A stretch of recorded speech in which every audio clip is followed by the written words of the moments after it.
Warahmatullahi wabarakatuh.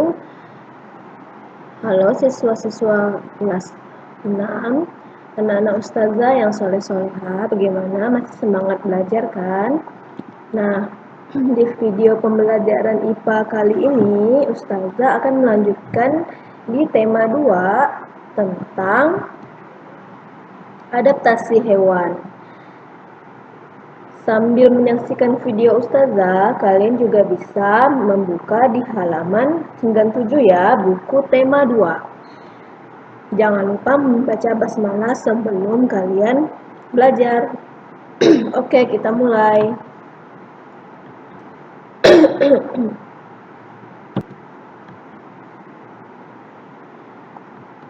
Nah, adaptasi makhluk hidup hewan. Kali ini kita akan mempelajari tentang adaptasi hewan. Masih ingat kan pembelajaran minggu kemarin itu tentang adaptasi tumbuhan. Masih ingat kan adaptasi itu artinya apa? Nah, adaptasi itu artinya menyesuaikan diri. Nah, adaptasi itu dibagi menjadi 3, morfologi, fisiologi, dan tingkah laku. Nah, ini adalah klasifikasi dari adaptasi.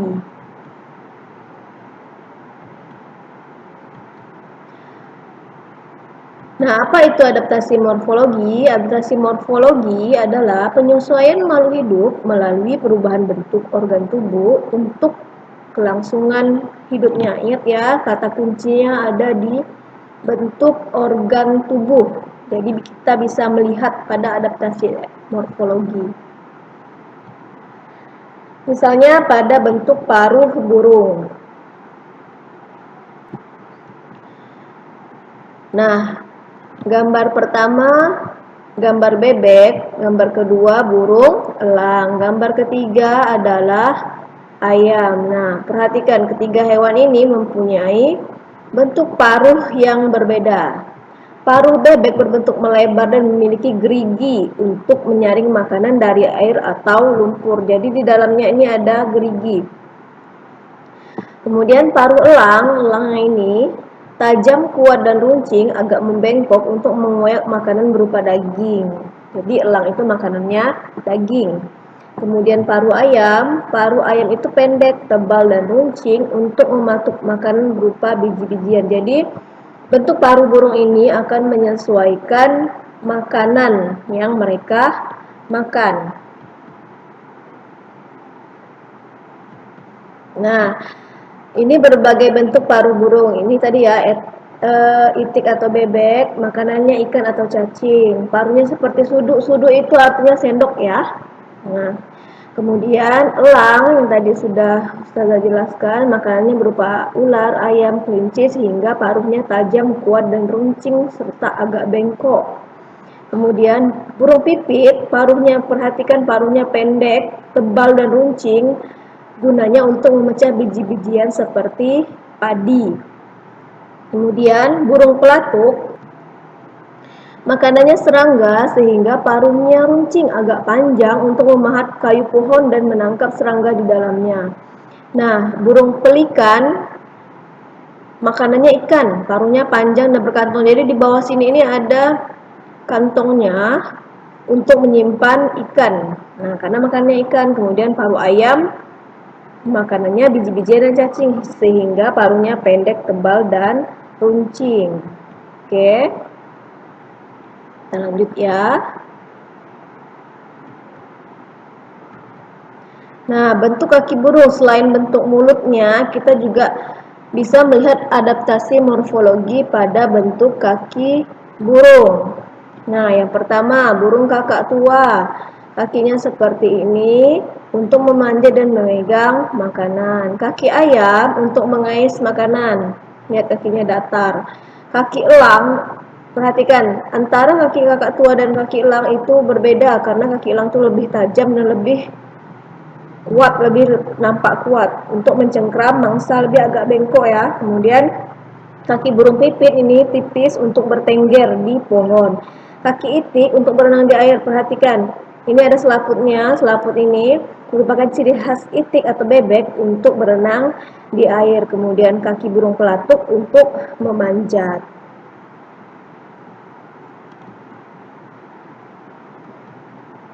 Nah, tadi kita melihat bentuk kaki dan paruh burung, kemudian kita sekarang lihat bentuk tipe mulut serangga.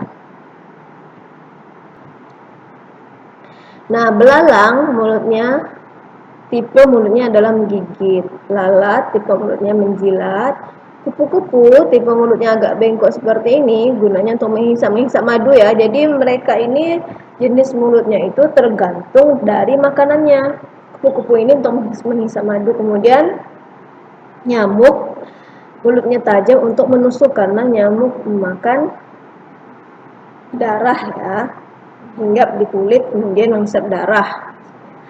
Nah, itu tipe mulut serangga. Nah, yang kedua adalah adaptasi fisiologi. Adaptasi fisiologi adalah penyesuaian makhluk hidup melalui fungsi kerja organ-organ tubuh untuk bisa bertahan hidup. Jadi, kalau adaptasi morfologi tadi kalian bisa lihat di halaman 97, 98, 99. Nah, kalau adaptasi fisiologi itu bisa dilihat di halaman 100. Nah, apa saja contoh-contohnya?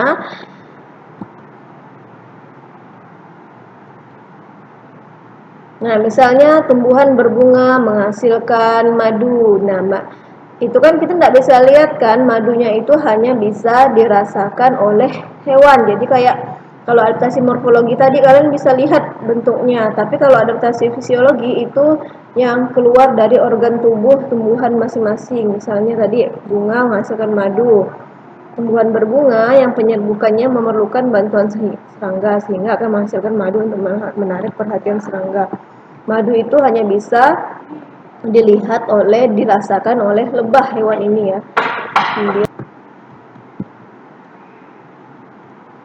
Nah, yang ketiga adalah adaptasi tingkah laku di halaman 100 juga ya kalau di buku tema 2. Adaptasi tingkah laku adalah penyesuaian tingkah laku makhluk hidup terhadap lingkungan tempat hidupnya. Misalnya, mimikri itu terjadi pada hewan bunglon. Mimikri adalah perubahan warna kulit hewan sesuai lingkungan tempat ia tinggal. Apabila bunglon tinggal di daun yang hijau, tubuhnya akan berwarna hijau seperti daun, kayak gini ya. Kemudian, hal ini menyebabkan bunglon terhindar dari pemangsanya. Jadi, mimikri ini tujuannya supaya bunglon tidak mudah dilihat oleh pemangsanya. Jadi, karena warnanya seperti daun, jadi pemangsanya matanya tersamarkan sehingga mengira bahwa bunglon ini juga daun karena sama-sama berwarna hijau. Nah, kemudian autotomi.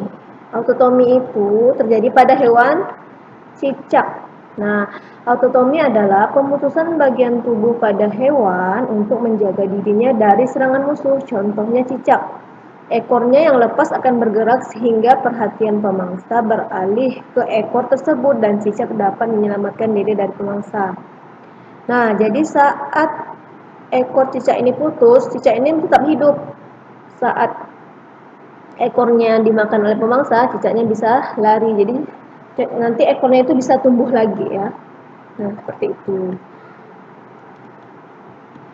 Nah, kemudian adaptasi tingkah laku yang selanjutnya adalah hibernasi. Pada musim dingin, banyak hewan berdarah panas membutuhkan energi tambahan untuk menjaga suhu tubuhnya, tetapi makanan sangat langka. Mereka melakukan hibernasi. Hibernasi itu apa? Hibernasi itu adalah tidur panjang pada musim dingin, misalnya pada tikus, landak, beruang, dan lain-lain. Nah ya, jadi itu hibernasi selama musim dingin. Kemudian estivasi. Estivasi itu apa? Nah, estivasi ini adalah tidur panjang di musim kemarau. Kalau tadi hibernasi pada musim dingin, kalau estivasi pada musim kemarau. Misalnya pada kadal, katak, keong, dan lain-lain. Hewan yang hidup di daerah gurun dan pada musim kemarau bisa mengalami kurang air, maka mereka melakukan estivasi ya. Nah, misalnya adaptasi tingkah laku yang selanjutnya adalah munculnya paus ke permukaan air.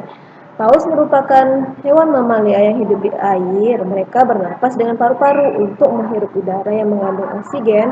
Hewan tersebut muncul ke permukaan air. Jadi paus itu hewan mamalia ya. Dia beranak. Sama dengan manusia. Kalau manusia, kalian kan kalau di air kan tidak bisa terus-menerus dalam air kan. Nah, jadi sama seperti manusia, paus itu muncul ke permukaan air untuk menghirup oksigen. Kemudian yang terakhir, pengeluaran cairan tinta oleh cumi-cumi dan gurita. Nah, cumi-cumi dan gurita akan menyemprotkan tintanya dan berenang menjauh jika dalam keadaan bahaya. Hal ini dilakukan untuk mengecoh lawan sehingga lawan tidak bisa mengetahui keberadaannya karena lingkungan sekitarnya menjadi gelap.